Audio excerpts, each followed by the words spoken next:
15 फरवरी 2003 Indonesia के एक गांव करेंग पांगी में फुल प्रूफ हथियारों के साथ 35 पुलिस वाले घुसे और उनके सामने उन्हें रोकने के लिए पूरा गांव खड़ा था और उन गांव वालों ने भी वेपन्स कैरी किए हुए थे।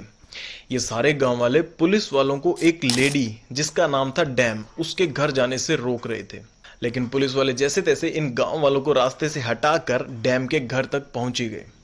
वो जैसे ही उस घर में घुसे, डैम जोर जोर से चिल्लाने लगी। वो बोलने लगी कि छोड़ दो, वो मेरा बच्चा है, मैं उसके बिना नहीं रह सकती।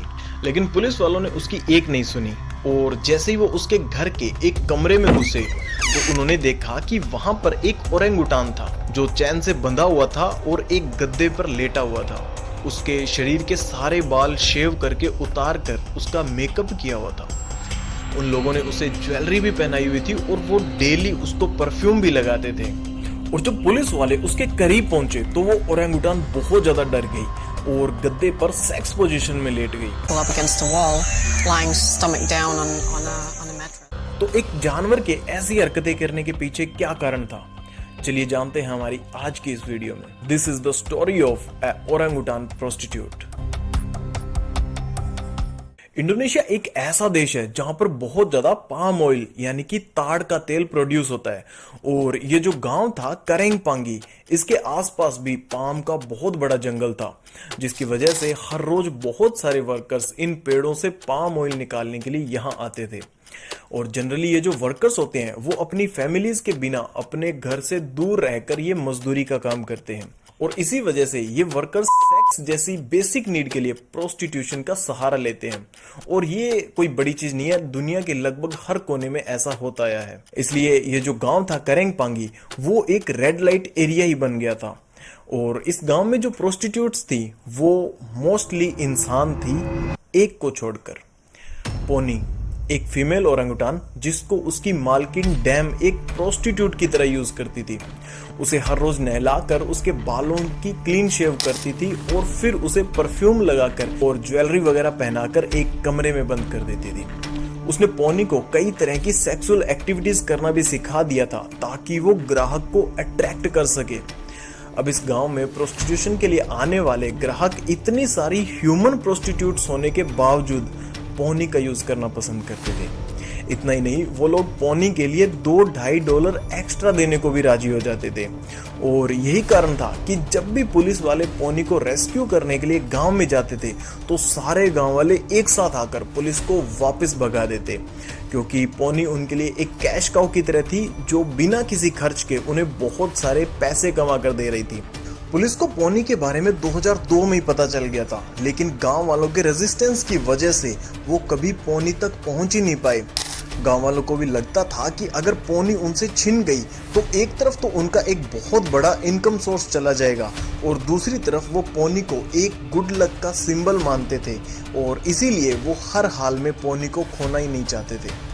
लेकिन जब फरवरी 2023 में फाइनली पुलिस पोनी तक पहुंची तब उसकी उम्र 6-7 साल थी और पिछले कई सालों से वो फिजिकल और मेंटल टॉर्चर को झेल रही थी। उसकी मालकिन डैम उसे कुछ तस्करों से उस समय खरीद कर लाई थी जब वो सिर्फ 5-6 महीने की थी और डैम ने उसे कुछ ऐसे ट्रेन किया था जिससे वो उसके पास आने वाले कस्टमर्स को अट्रैक्ट कर सके। और शायद यही कारण था कि जब पुलिस वाले उसके पास पहुंचे तो वो उनके सामने भी डिफरेंट सेक्स पोजीशंस में लेटने लगी। इसके बाद पोनी को रेस्क्यू किया गया और उसे हील करने के लिए पास ही के एक कंजर्वेशन सेंटर में रखा गया। उसकी पूरी बॉडी पर कट लगे हुए थे जो उसने खुद ही अपने नाखूनों से बना लिए थे, क्योंकि इन जानवरों की बॉडी पर जो बाल होते हैं वो उन्हें मक्खियों और मच्छरों से प्रोटेक्ट करते हैं। लेकिन पोनी की तो हर दूसरे दिन फुल बॉडी शेविंग की जाती थी, जिसकी वजह से मच्छरों और कीटों ने उसे काट काट कर बुरी तरह से खुद को ही स्क्रैच करने पर मजबूर कर दिया था।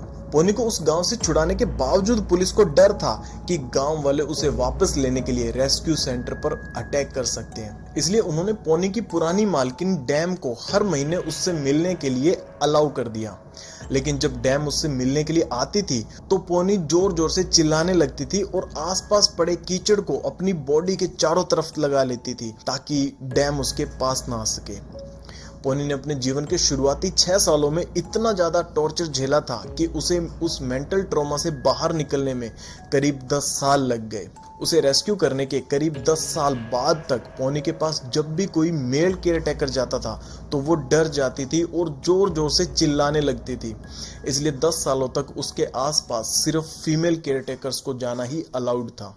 ये स्टोरी आपको बताने का मेरा मोटिव ये था ताकि आप समझ सकें कि आज हम इंसान कितना गिर गए हैं, और पोनी तो इन जानवरों पर हमारे द्वारा की जाने वाली दरिंदगी का सिर्फ एक एग्जाम्पल है। हम आए दिन सोशल मीडिया पर ऐसी चीजें देखते रहते हैं जिसमें जानवरों के बॉक्सिंग मैच करवाए जाते हैं या इन ओरेंगुटान्स के साथ ही वीडियो बनवाए जाते हैं, लेकिन क्या आपको पता है कि इस सब के लिए इनको ट्रेन करने के लिए कई कई दिनों तक भूखा रखा जाता है, टॉर्चर किया जाता है, ताकि ये हमारे हिसाब से एक्ट करना सीख सके।